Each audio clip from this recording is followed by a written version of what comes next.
And welcome into another edition of the Hustle Show for this Hustle Show on Wednesday, November 15th. I'm Mark Zino, joined as always by my good buddy, Adam Trigger. Follow him on Twitter at TopFlightSI. Of course, I'm at Mark Zino, MarkZino. Make sure you guys hit that subscribe and like button there on the WagerTalk YouTube channel. Appreciate you guys joining us as always. And don't forget, today is a $5 promotional day here at WagerTalk.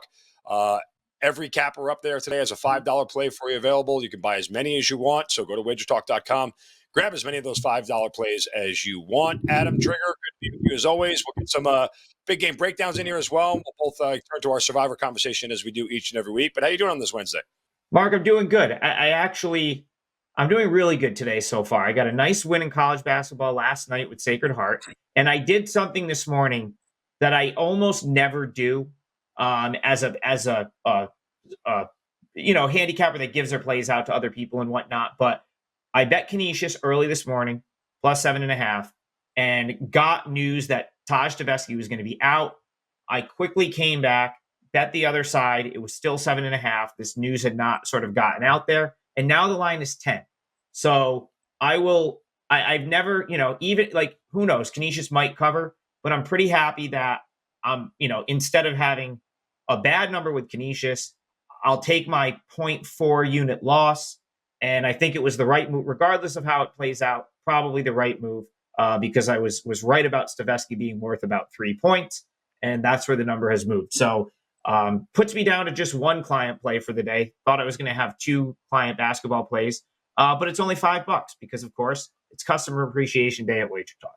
Well, listen, never hurts to make sure you're managing your bankroll correctly. So that's the takeaway lesson there. And there's been a lot of movement across the board in several sports today, including the NFL with the news of Deshaun Watson being out for the year. We've seen that Cleveland Brown lines do. We'll get to our Survivor discussion coming up here in just a moment. But I have a game in college basketball that I'll break down. I'll come to that in a minute first. But Trig, why don't you get us started today and where you're going? Yeah, so I'll go to the Monday Night Football game because I don't think this one's going to come up as much in our Survivor discussion. I don't know who would use either of these teams in Survivor, and I don't know who either – if you have them left, you're saving them for a holiday. So I know we're not going to touch on this in Survivor, so I'll touch on it now. I think it's a good spot for the Chiefs. I feel like this is the Chiefs offensively were starting to trend in the wrong direction, but they were going into one of those late bye weeks. It happens, right? And especially the Chiefs. Like, this team played big game after big game after big game on prime time. That takes its toll after a while. And so it doesn't really surprise me that they kind of limped into the bye week, losing to the Broncos, getting shut out in the second half against the Dolphins. Fortunately for the Chiefs, they were able to hold on to a win there, but they didn't score a point in the second half. And it's well known, Mark, Andy Reid off a bye is as good as it gets. Believe he's like something like 67% win rate off a bye, and his career spanned about 3 decades. So he's not exactly the guy that you want to play when he's had an extra week to prepare. But I think for the Chiefs, more importantly, getting that offense rested, with the extra prep time should make them much better against the against the Eagles defense. That really hasn't been that good. That's been like a theme for us on this show, Mark, talking about the Eagles and their sort of atrocious secondary. Mahomes should have a big week here. Like, in some of those Chiefs, if you're into props or fantasy, like stuff like that, some of those Chiefs offensive numbers might be a little bit watered down. And I could see them all playing over, especially the passing ones with Mahomes having a week to prepare for what's really a poor Eagles secondary. The Eagles, we have to look at it from both ways, Mark. The Eagles have had an extra week to prepare as well. So they're coming off of a bye too. Sirianni, maybe he's really good off a bye. We don't know because he hasn't been a head coach that long, but he's 2-0 coming off the extra prep week. But this Chiefs defense is really good. And I think that's kind of the X factor here in terms of like what way I want to bet this game. 2 really good offenses, no question. But the Eagles defense isn't a very good defense, in my opinion, whereas the Chiefs is. And I still think the Eagles might be a little bit fraudulent. You look at who they've accumulated all those statistics against, Mark. The Commanders, the Vikings early in the year before they figured out they could blitz and generate a pass rush. The Bucs, terrible defense. The Dolphins, bottom 10 defense. The Rams, okay, whatever. Like they're hit or miss. When they play good defenses, the Eagles, they managed to lose to the Jets. They managed to almost lose to the Patriots. And last week, they were inches away from losing to the Cowboys in a game where they got outgained 406 to 292. So when you talk about two elite teams playing each other, I feel like one of these teams is actually elite. It's the team in red. The other one, still a little bit of a fraud, in my opinion. I know Dan Alexander is not going to be happy that I'm saying that, but I'm going to fade the Eagles here. I think the Chiefs are just the better team, and getting them at home off of a bye is enough to get me to the window with this one. Well, Dan Alexander's going to be even more mad at me. The Eagles might be one of the more fraudulent 8-1 teams I've seen in a long time. I mean, they have been a beneficiary of a lot of luck. And some people say, well, no, they're good. I mean, they win close games. Yes, they are good. I'm not saying they're not, but this is another team that has been sort of like, flirting with disaster week in and week out to several teams that they should be markedly better than. And they have been able to take advantage, but they haven't been able to separate from anybody. And look, I mean, on this surface here, Trig, since Patrick Mahomes has been in the league, Andy Reid, Patrick Mahomes at home less than a field goal seems like free money. Like what are we really contemplating here? I mean, like that's I don't need to make it any more complicated than that. And all the things you said about the Eagles and their pass defense, I think are correct. The only way I think the Eagles actually win this game is they can run the ball with some measure of success and just control the clock and really keep Patrick Mahomes on the sideline. And I know Mahomes hasn't made great. He's made a lot of mistakes this year. He's got more interceptions now than he ever has at this point. But if he takes care of the football, I don't think the Eagles really have a good chance to win this one. Listen, and good is relative to what the market thinks you are, right? Like, so, Right. no one's like you said, no one's discounting the Eagles being a good team. They're an 8-1 football team. They're clearly one of the better teams in the league, but they're priced as a very elite option right now. And I think you and I both have pointed out reasons to think that they may not be elite. And that's what it comes down to. And for that reason, I think you're getting a decent number. I think the Chiefs ultimately is on the wrong side of 3. I think that's where the value is. I would have made this more like Chiefs minus 3.5. And so being as though you can get Chiefs minus 2.5, I think that's where the value is here. Yeah, I agree. I would go the same direction. All right, I'm going to go on to the hardwood in college basketball tonight. On a matchup that probably doesn't make everyone's radar, but I like the A-10 a lot as a conference, and I think they're as close to a Power 5 as you can get in the country. George Mason is going to host Cornell tonight. Pair of undefeated teams, Big Red 3-0, Patriots 2-0. Cornell's a team that plays fast and scores a lot. They shoot well, and they shoot the three pretty well, at least to start this season. But this is a styles make fights kind of matchup here with the Patriots. I think George Mason has the size to match up with Cornell, who, by the way, for an Ivy League school is very big. But Cornell has the size to match up with in the front court. I think they have a huge size advantage in the back court. And that's, I think, something that's going to be significant. George Mason has a huge advantage on the glass. They're a better rebounding team, and they defend the perimeter as good as anybody in the country. Cornell also a little bit careless with the basketball to start this season, averaging over 17 turnovers per game. And with the pace that the Patriots play, I think the way that they slow this thing down, you give George Mason some extra possessions here.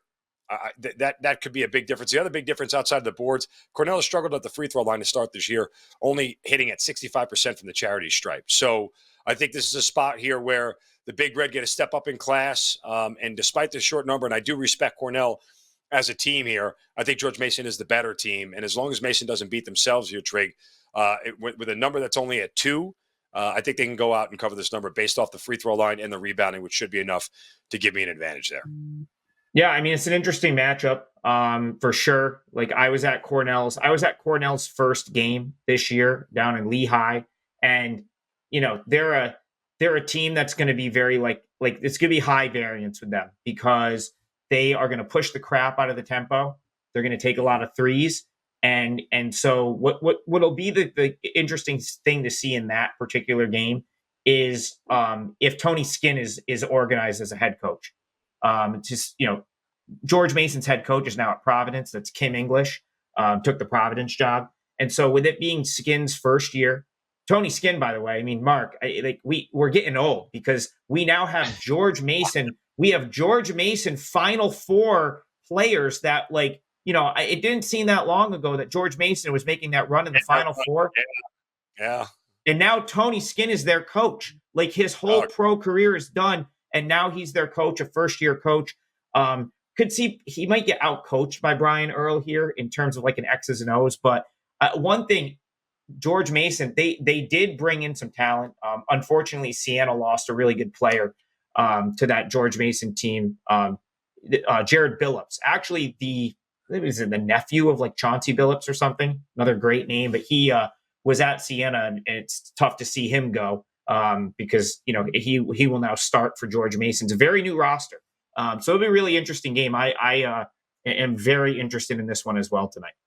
Yeah, I mean, again, I think it's the styles make fights. Whoever kind of this is one of those games where you probably know like the first 5 to 7 minutes in the first half, who's really got an ability to control the tempo and the pace and the style that they want to play. So, but for me, it's worth it's up as a free play on my page over at Sports Memo. Check it out over there. Again, don't forget today is a $5 customer appreciation day over at WagerTalk and Sports Memo.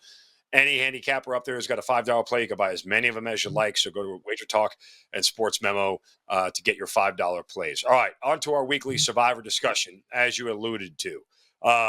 It's interesting because there's a lot of different plays out there. And again, we're at that point in the season where you need to manage who is left. I would probably tell you off the top, I think a lot of people would probably default to the Jaguars this week as they're laying a touchdown to the Titans. That's probably going to be one of the more popular plays out there this week. I mean, if for whatever reason, you still have the Cowboys and you have extra stuff on Thanksgiving, obviously that's a favorable matchup. I mean, you can go to San Fran if you still have them. You can go to Detroit if you still have them. But you and I have sort of excelled in these spots where you got to find the team that people aren't looking at. I'll ask you this much. With the news, and a team you probably haven't used, with the news that Deshaun Watson is out and Pittsburgh now going from a 3.5-point underdog to a 1.5-point favorite. Is Pittsburgh somebody you'd consider? Does it matter to you whether they start PJ Walker or Dorian Thompson-Robinson? How do you handicap that?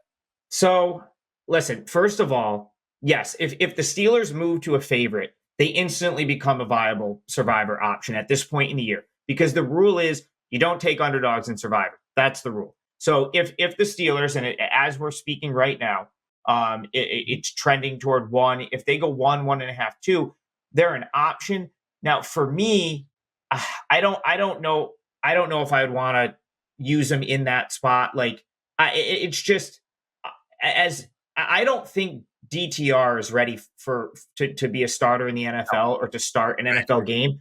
But I'm also not. I'm not dying to bet on the Steelers on the road. Like, this is the type of game where I almost think the Browns could game plan their way to a win just trying to play to their other strengths, like their offensive line, their ability to run the ball, their defense, where it's like this is not a gimme, in my opinion, on the Steelers, especially like, hey, if you have 4, like from a betting perspective, you got out ahead of the news and you have +4, congratulations, that's great. But I'm not dying to take the Steelers at a pick here. So for me, this is a game I'm going to stay away from. I do think our Survivor strategy for the most part on this show has been good. Hopefully you're left with some better options. Like last week, we kind of talked. I felt like the Cowboys was just a layup, and that you shouldn't, that unless you had something else like the Seahawks still available, you should probably just take the free square and move on. That turned out to be pretty smart, right? Like, look at all the other teams that lost. The Bengals lost. I know we had alluded to not really liking them. The Bills ended up losing. The Ravens. So it's like, that's, that right there is, kind of at this point in the year, you have to start to look at all the different things. Pick equity. How many people still have, like you already made a great point with the Jaguars. They are going to be a very, very heavily used side in Survivor pools this week. So, it's not to say that they're not the right side. They're going to go off a touchdown favorite at home, but are they? Do you like them enough where you want to be on them with everyone else? I guess is the question. That's how I start to look at this right here.